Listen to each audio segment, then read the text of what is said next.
Is すいま everything? せん、遅くなりました。Uh, hello? He's apologizing for ハロ being ー。late, but yeah. It's not, it's understandable. You have a very important job, so it's understandable if まあ、something 忙しいから happens. 多分大丈夫です。すいません。ハロー、ナイスとミーチュー、三四郎高木、よろしくお願いします。Say his name is Sanshiro Takagi. Nice to meet you. しみちゅう。Hello. I'm a YouTube channel called Puro Power. I talk about the Japanese pro wrestling scene and very like big on pro wrestling Noah recently. プロパワーっていうプロレス向けの、YouTube チャンネルで、大体、まあ、日本プロレスが好きで、最近はノアが話題になってちょっとフォローしています。ありがとうございます。Oh, by the way, Matt, do you think you want to like pin Mr. Takagi on your screen if you like right click because it'd be Oh, easier for you also, yeah. right click pin. There we go. Yeah. Okay, there we go. Sorry about that. Okay, so Mr. Takagi, CEO, president of DDT Pro Wrestling, Pro Wrestling Noah, CyberFight. It's an amazing position to have, I would believe, right? 現在、プロレスリングノアや DDT やサイバーファイトの社長を務めてさせていただいて、すごい役じゃないですか。はい、そうですね。It is. まあ、やっぱり、なんだろう。これが、いわゆる WWE のロー、スマックダウン、NXT みたいな、まあ、統一されたコンセプトの中でのグループ分けだったらば、多分そこまで難しくはないとは思うんですけども、そうじゃない、全く違った歴史、違う文化、違う価値観を持っている団体を4団体、プロレスリングのは DDT プロレス、東京女子プロレス、頑張れプロレスを、まあ、運営していくのは、まあ、非常に大変なことです。はい。So to put it in a way like how most Americans will understand is like what if he was the boss of all of Raw, SmackDown, and NXT, except what if Raw, SmackDown, and NXT all had different histories and different timelines that led to what he is now. That's how it is to run CyberFight with DDT Pro Wrestling Noah, Tokyo Joshi Pro Wrestling, and Ganbare Pro Wrestling.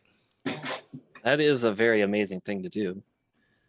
But I have 3 sections of questions, one based off of Mr. Takagi and DDT, the second section Pro Wrestling Noah, then the third one for the upcoming CyberFight Festival.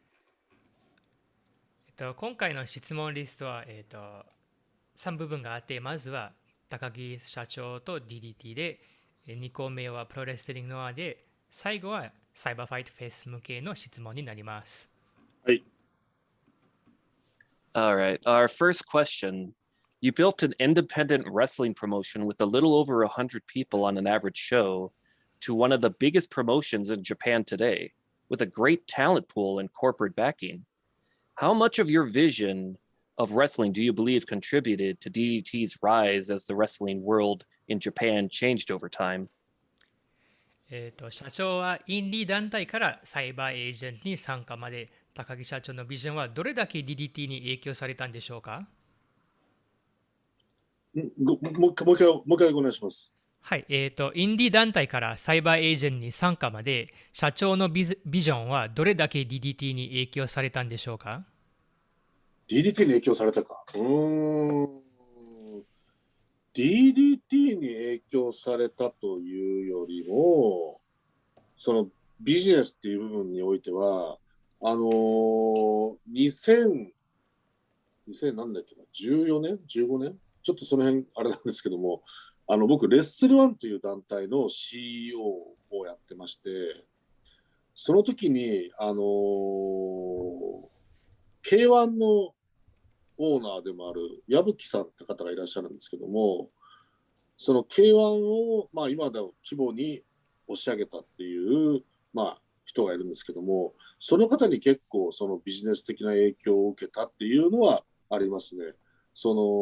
今までどちらかというとアイディアとか発想だけで会社を大きくしていったんですけども、そうじゃなくてその数字的な目標設定だったり、その数字に、達成するまでの、プロセスだったりっていうような、ビジネス上でのやり取りを、矢吹さんから学んだということがすごく大きかったですね。All right. So on a business aspect, actually, during I believe 2014 and 2015, when he was actually be the CEO of Wrestle One, at that point of time, the K1 president, Iwabuki-san, actually taught him a lot about the business aspect of wrestling. Until then, DDT has been growing just by using like ideas and suggestions on how to make it bigger purely from a wrestling aspect.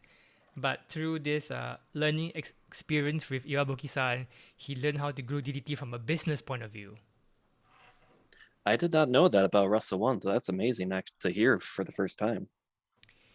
とレッスル1の裏でいろいろ仕事していては全然知らなかったので、今回は初見です。はい。多分どこにも言ってないです。He's probably never said it before at all, actually. It could be the first time here. Exclusive. Oh, wow. Thank you so much.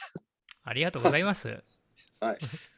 All right. Next question I have is how each promotion, no matter what region, always has a style they strive for in terms of presentation. What is DDT's direction that makes it different from each other promotion out there?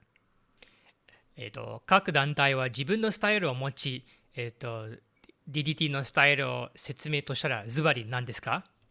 DDT のスタイルはやっぱりそうですね。エンターテインメントのスタイルなんで、DDT はよくお笑いの団体、コミックの団体と間違えられることが多いんですけども、僕はどちらかというと、本当ベーシックなアメリカンプロレスのスタイルに近いと思っていて、今のアメリカのインディースタイルに割と近いんじゃないかなと思っていて、それぞれの本当キャラクター、個性ですね、が豊かな団体だと思います。All right. So a lot of people, obviously, it's very entertainment focused, but a lot of people seem to mistake that DDT is a comic promotion, which is not exactly the case, because it's actually based more on a basic American indie wrestling style, and they really stand out by all the very unique characters that's under the DDT roster. That's actually something because, like, say, some people I could see that because say like everyone seems to focus on Danshoku Dino, but not people like say Takashita or Jun Akiyama recently. People seem to concentrate on Dino more, which I can see why, because sometimes the internet focuses on the weird things and not the athletic thing. でやっぱり皆さん、DDT を知らない方はいつも、ディノさんはこうやります、こうやりますじゃなくて、もちろん DDT もディノさんは大切だし、竹下さんや秋山さんという必要性も、それは DDT の一つなんじゃないかなと、皆さんはそれだけは知らないんでしょうね。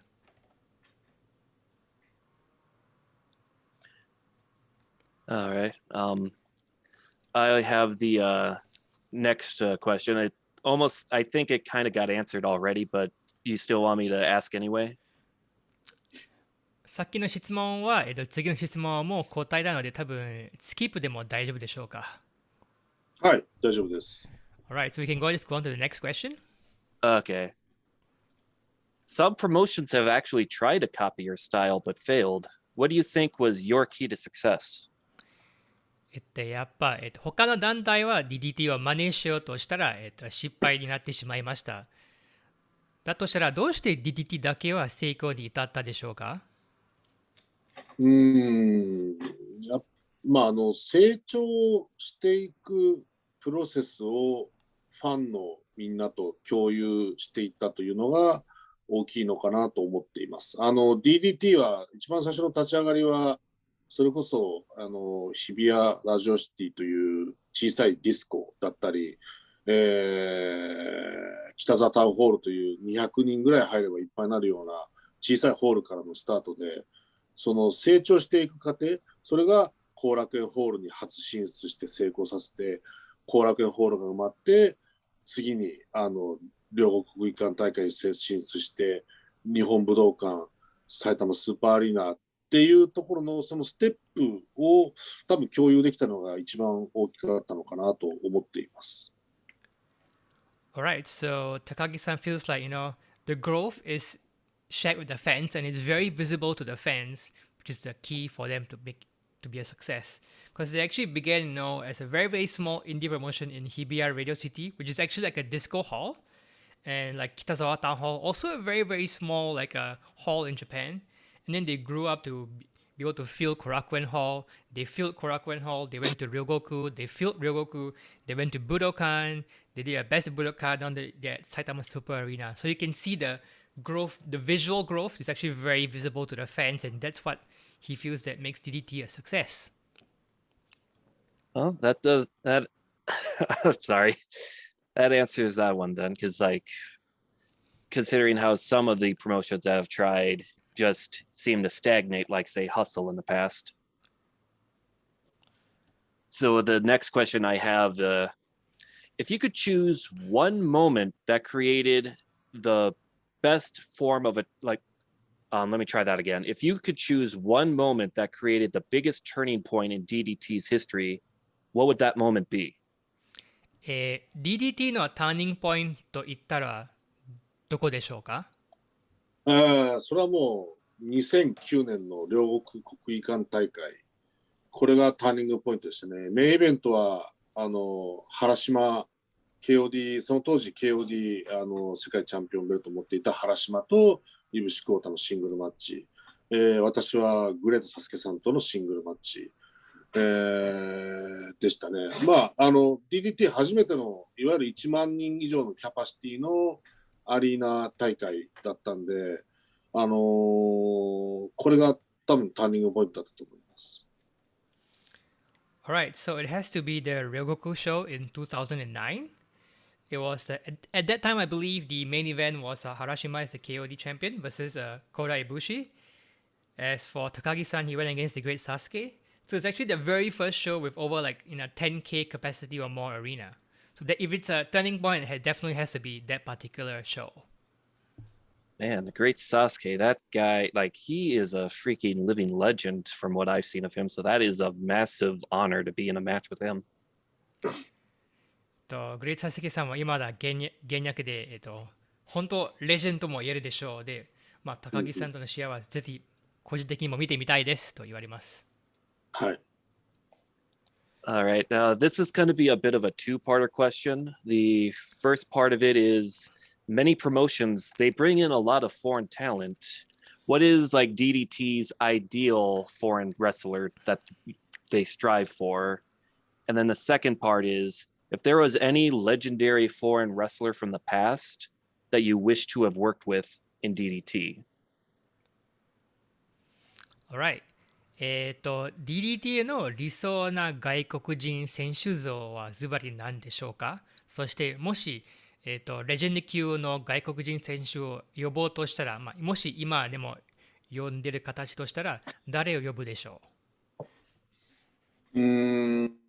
理想なという部分で言うと、比較的僕がチョイスしてる外国人、僕が呼んだ外国人選手は、基本的にやっぱりすごく個性的で独創的な動きをした選手が多いです。古くで言うと、ケニー・オメガだったり、割と新しめのところで言うと、クリス・ブルックス。その前で言うとマイク・ベイリーだったり、セクシー・エディという選手を呼んだこともありますね。なんかとにかくそのキャラクターが強い選手を、が DDT に合うんじゃないかなと思ってます。逆に動きはすごいけどもキャラクターがない選手はあまり DDT に合わないと思います。レジェンド級の外国人選手、レジェンドか、レジェンド。でも、トミー・ドリーマーさんは、やっぱり一度でいいから呼んでみたいなと思いますし、あとサンドマン選手は呼んでみたいですね。夏のビアガーデンプロレスで、必ず、ECW の曲を鳴らしてみんながこうビールを飲みながら試合を暴れ場の試合があるんですけども、それをサンドマンさんを呼んでやってみたいですね。はい。はい。All right, so for Takagi-san, what he sees as an ideal foreign wrestler would be someone with a very unique way of presenting themselves, a very unique wrestler. So someone with a very strong character, as in the past you see Kenny Omega, Mike Bailey, Sexy Eddie, but more recently, obviously, it's Chris Brooks. So they might not be like the best in the ring, but they have a very unique style to them. So another way, if you put it in another way, someone with very good wrestling movement, but they have no character sense, perhaps they won't really fit the DDT style. And if he has to bring a legend wrestler to DDT, as you heard, Tommy Dreamer, at least he would like to bring him one time in the future, or Sandman, because around the summer period, they usually have this show called the Summer Beer Garden. So they will actually play ECW songs. They will drink beer. They'll throw beer cans into the ring. So it's a really wild experience, something very ECW like. Wow, that's amazing with the Mike Bailey. I can definitely see he is a very great wrestler. But the Tommy Dreamer caught in Sandman, I was expecting something like Destroyer or like I was expecting Destroyer, but that is amazing. And I would love to see something like Sandman or Tommy Dreamer, especially since Sandman, he's got such a unique voice. It will get everyone's attention when he even talks. サンドマンやトミー・ドリーマーは予想外で、やっぱサンマンの声はすごい独特なので、ぜひ一度でも見てみたいですね。はい。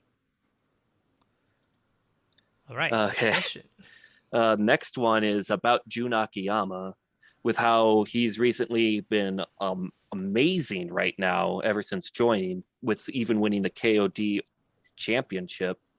What's it like working with such a living legend?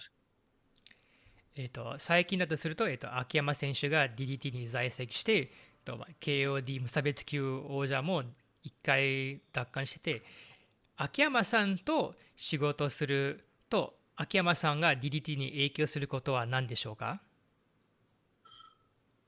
まあ、僕はやっぱり昔から実は全日本プロレスという団体が好きで、当然その全日本プロレスに入団した秋山選手というのはもちろん知っていて、秋山さんはどちらかというとそのジャイアント馬場さんの最後の後継者という僕はイメージを持っていて、実際まあその通りなんですけども、やっぱりそのジャイアント馬場選手から受け継いだ、王道ですよね。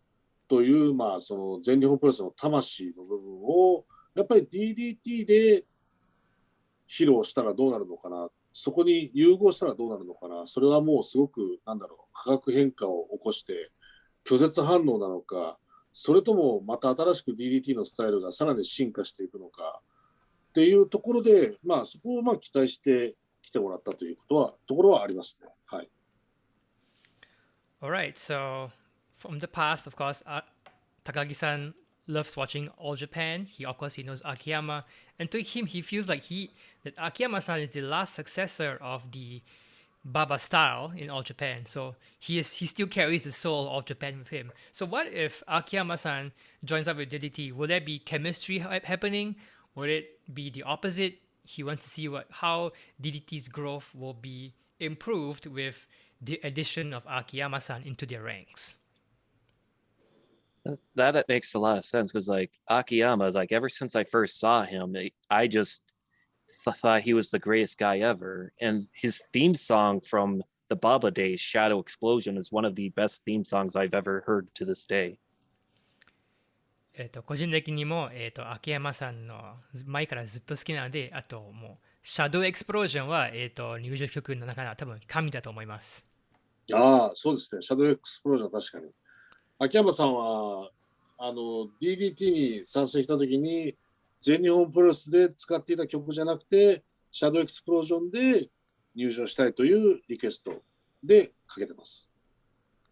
So actually, when he joined DDT, he wanted to use Shadow Explosion as well. So that's how that happened.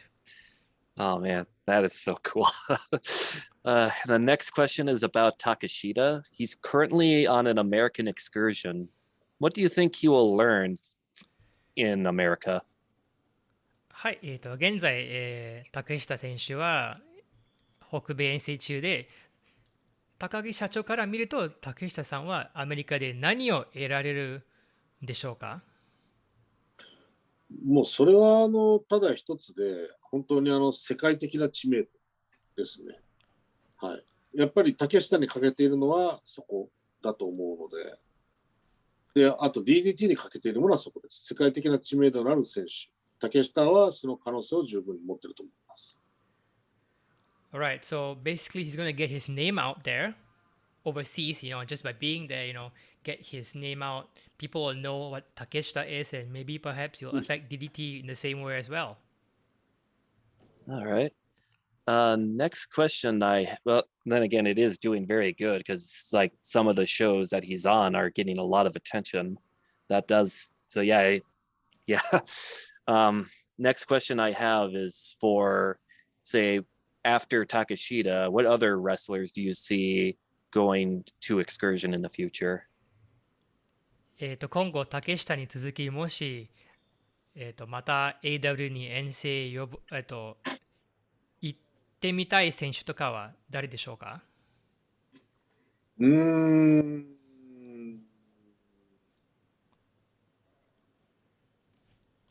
行ってみたいかどうかというあれですけど、やっぱり秋山純選手が AEW に出る姿は見たいですね。I don't think I need to do, alright. まあ多分秋山さんはおそらく今の日本人の選手の中でも鈴木みのるさんと同じぐらいすごいインパクトを与える選手だと思ってます。世界的に。はい。Right, so I guess I don't really need to translate that much, but Jun Akiyama, he would like to see Jun Akiyama go to like AEW, for example, because he can probably bring the same impact that Minoru Suzuki did when he went to AEW. My gosh, if Jun Akiyama does come to America and he has Shadow Explosion, I'm gonna be acting like a child on Christmas morning. もし、アメリカで秋山選手が見たら、シャドウエクスプロージョン来たら多分、子供の頃に戻ったら、ちょっとワイワイ騒いでるかもしれないですね。確かそうです。All right, the last question for the DDT section. I actually found out that DDT owns a sports bar in Shinjuku called the Dropkick Bar. What was the decision making to build the bar, and if you would like to self-promote it a bit? 最近気づいたのは、DDT はドロップキックというバーがあって、そのバーが、開店に至るまでの話をちょっとだけ聞いてみたいんですね。やっぱりプロレスラーは結構怪我をすることが多かったり、正直保証が全くないジャンルだと思うんですね。その中で、やっぱりその選手が安心して働ける、怪我をしても働ける場所だったり、キャリアを終えてからセカンドキャリアを歩むところの場所としても、と思って、飲食店を経営しましたね。はい。Alright, so for dropkick, so basically, sometimes wrestlers get injured, they cannot wrestle for a while. So it's kind of a way for the wrestlers to, find a different way to continue on with their careers. If they're injured, perhaps they might not be able to return next time. So they can learn the tools on how to bring themselves to a second career, and that's how Dropkick was born. Oh, really? That's actually very noble. I like that. All right, our next section is the Noah part. The first question, in 2020, you became the president of Pro Wrestling Noah. What was DDT's relations historically with Noah beforehand? 2020年にノアの社長として、就任されたんですけど、昔 DDT とノアの関係性は社長としてどう思いますか？でも DDT はやっぱりノアによってこう日本のプロレス業界の中心に引き上げてもらったというところがあると思うので、要するに当時イブシコータがノアの武道館大会に出させてもらったりとか、あといろいろなその関係性があったので、結構それが大きかったとは思いますね。なんでノアがピンチになった時に、私はすぐに助けなくてはいけないなと思って、まあ、サイバーエージェントのグループ入りを進めたといういきさつがあります。Alright, so actually back then, DDT was, in a sense, brought to attention, spotlight, thanks to Noah by putting Ibushi on the Budokan show. So they've been like, it's kind of like allies in some form. And then when he saw like Noah was in a little bit of a trouble, he suggested them like, what if they went into the under the umbrella of cyber agents? So he felt like he needed to help them with all their help back in the past. That is very altruistic. I admire that. Because like I remember hearing about Kota Ibushi at a Noah show, and I was never got a chance to see it, but I always hear great reviews of it. I have to see that in the future.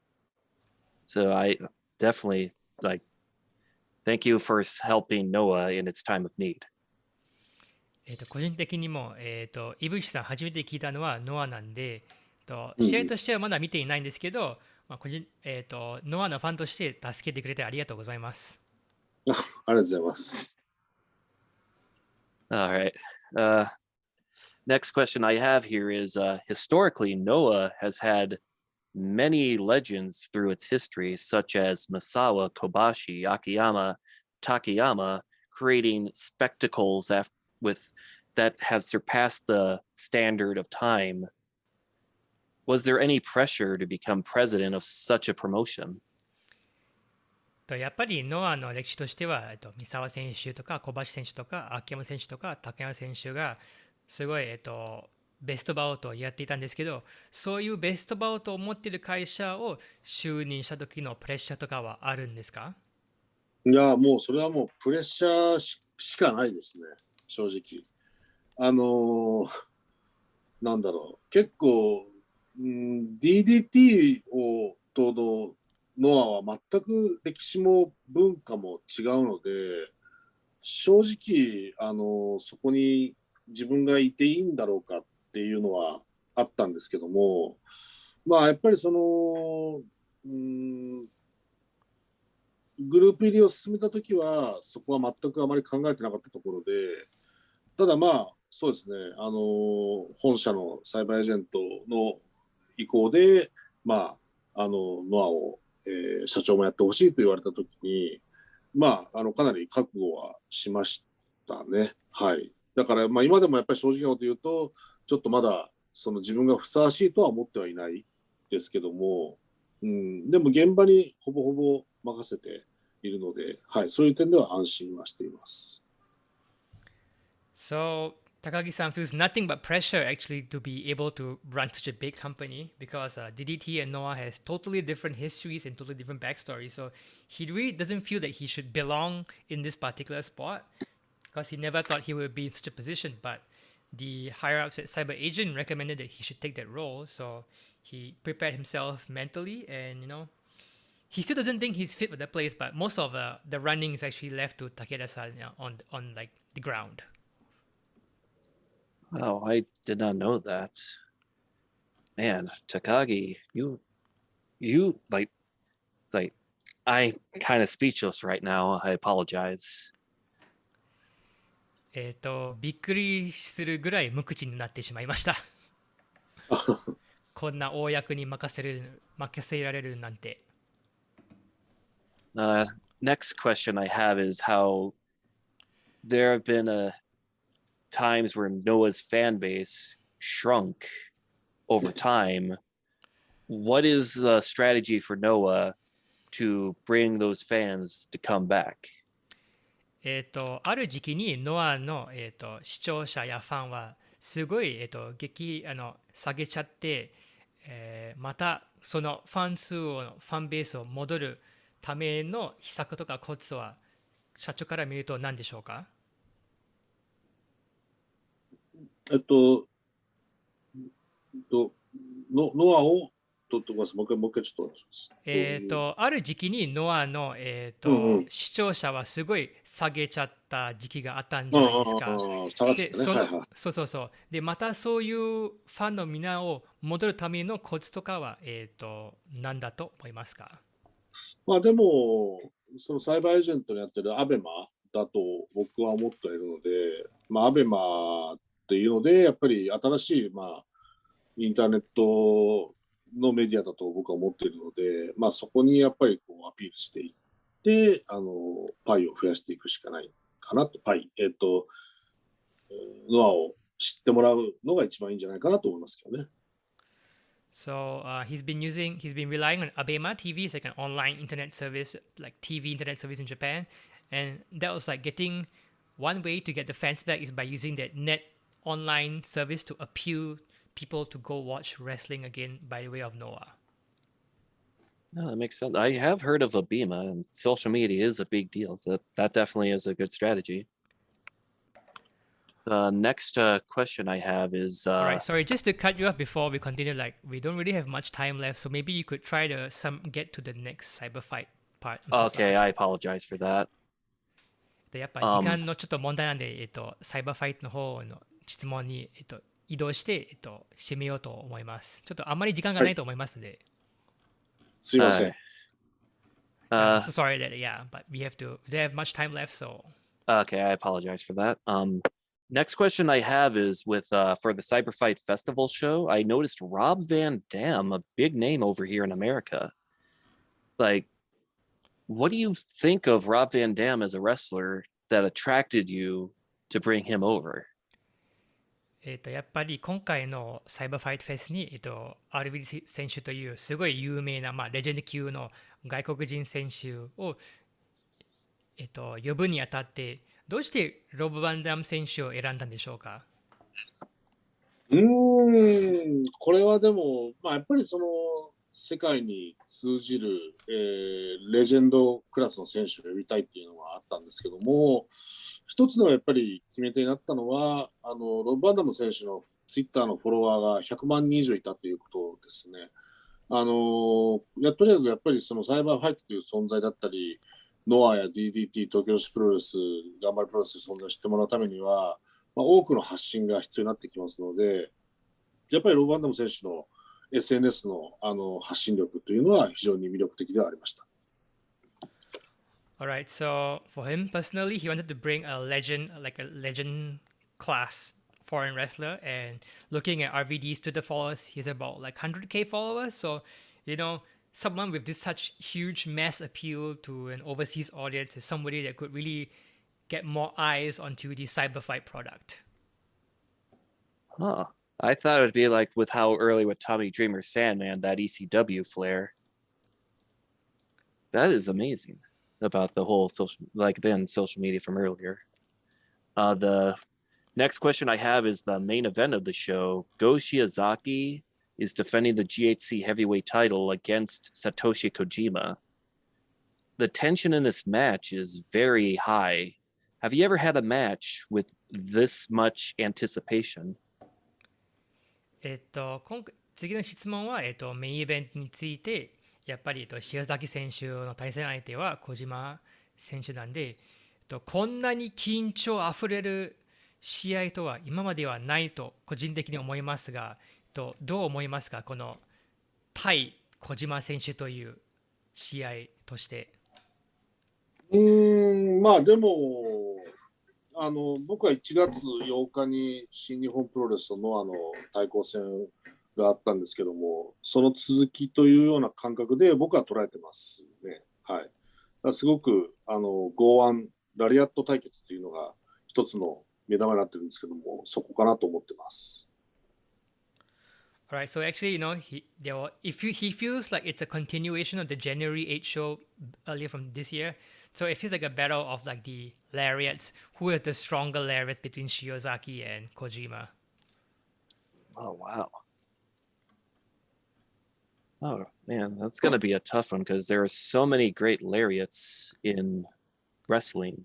But I'm definitely going to have to keep an eye on that match. That's like that, and then just all around, got to keep an eye on that match. The final question I have is this kind of like a potpourri question, if you would like to do that before we end. Alright、一番最後の質問ですが、サイバーファイトフェスの告知の一言お願いします。はい。まあでも本当に今回は、やっぱりサイバーファイトフェスというのを、レッスルマニアですとか、レッスルキングダムのようなプロレスのお祭りのようなイベントに定着させたいと思ってはいますので、やっぱり多くの、世界中の人々に見ていただきたいなと思ってます。今の本当に日本のプロレス、日本の女子プロレスというのがどういったものなのかというのは見て楽しんでもらえると思いますので、どうかレッスルユニバース、を通して見ていただければと思います。Alright, so CyberFight Festival, Takagi-san wants to bring it to the same level as WrestleMania or Wrestle Kingdom going forward. He wants it to be a yearly affair going forward, and he wants people to enjoy the joys of Japanese wrestling and Japanese Joshi wrestling by way of watching CyberFight Festival and also from Wrestle Universe. Oh yeah, I am a subscriber, and the last year's was a great one, and I'm anticipating this one. So I'm definitely going to tell everyone about this. 9年も本当に素晴らしい大会なので、今年もすごく楽しみにしています。はい、ありがとうございます。Alright, thank you so much. Sorry if we were a little bit rushed because we are very, very short on time today. It's understandable because he has two promotions he's president of. Yeah. Just getting a moment of the time is good enough for me. So Yeah. I thank you once again for giving me this opportunity. 今日はこんな時間を作っていただいてありがとうございます。ありがとうございました。Thank you very much. Thank you. See you. Yep. Have a good morning over there.